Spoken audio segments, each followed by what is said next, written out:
नमस्कार, the voice news से मैं प्रगति सिंह, जहां प्रतिदिन हम बताते हैं आपके आसपास की जुड़ी घटनाओं के बारे में, जिसका है सीधे जनता से सरोकार। एक नजर आज की सुर्खियों पर।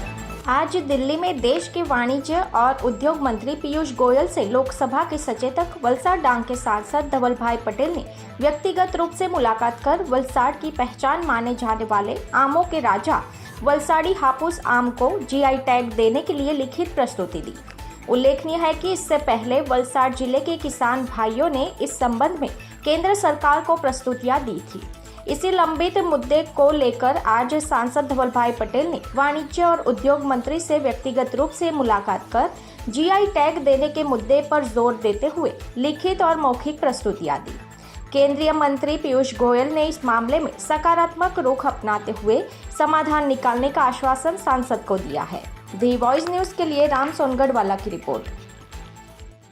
जी, તમે જેમ જાણો છો કે આપણા દક્ષિણ ગુજરાતની વલસાડની હાફૂસ કેરી પૂરા દેશ અને દુનિયામાં પોતાના સ્વાદ માટે, પોતાની ક્વોલિટી માટે વિશ્વ પ્રખ્યાત છે અને એના માટે આને જીઆઈ ટેગ મળે એ બહુ જરૂરી છે।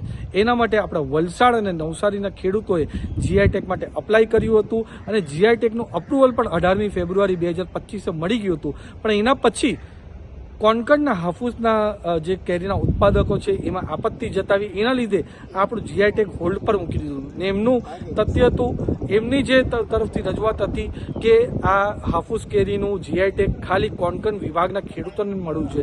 એના માટે આજે ખાસ કરીને આપણા દેશના કેન્દ્રીય મંત્રી વાણિજ્ય અને ઉદ્યોગ પિયુષ ગોયલજીને મળીને મેં રજૂઆત કરી છે, એમને લેટર પણ આપ્યો છે। એમાં મેં જણાવ્યું છે કે 1960માં જ્યારે મહારાષ્ટ્ર અને ગુજરાત અલગ પડ્યું ત્યાર લગીને વલસાડ અને નવસારી પણ કોણકણ વિભાગમાં જ આવતું હતું અને જે કોણકણની કેરીઓ છે હાફૂસ તે મેની ત્રીજા વીક લગીને થાય છે અને મેના ત્રીજા વીક પછી વલસાડ અને નવસારીની હાફૂસ કેરી થાય છે। એટલે બંને રાજ્ય એકબીજાના પૂરક બનશે, એકબીજાના પ્રતિસ્પર્ધી બનવાના નથી। બંને રાજ્યના ખેડૂતને લાભ જ થશે। એના માટે આ જીઆઈ ટેગ બહુ જરૂરી છે। એના લીધે મારા લાખો ખેડૂત ગુજરાતના છે એને પણ ફાયદો થશે, મહારાષ્ટ્રને પણ ફાયદો થશે। એના માટે જીઆઈ ટેગ જલ્દીથી જલ્દી મળે એના માટે મેં ભારપૂર્વક રજૂઆત આપણા દેશના કેન્દ્રીય મંત્રી પિયુષ ગોયલજીને કરી છે અને એમણે ખાતરી આપી છે કે આવનારા દિવસો અને આવનારા મહિનામાં આપણા વલસાડના હાફૂસ કેરીને જીઆઈ ટેગ મળી જશે અને આપણા લાખો ખેડૂતોને ફાયદો થશે। અને તમારા માધ્યમ થકી હું લોકોને, મારા ખેડૂતોને કહેવા માંગુ છું કે જ્યાં લગીને હું સાંસદ છું પૂરેપૂરી રજૂઆત આપણા ખેડૂતો માટે કરીશ અને હાફૂસ કેરીને જીઆઈ ટેગ મળે એના માટે પૂરેપૂરો પ્રયત્ન હું દિલથી કરીશ। धन्यवाद। खबरों में बने रहने के लिए तो वॉइस न्यूज को सब्सक्राइब करें और बेल आइकन दबाएं।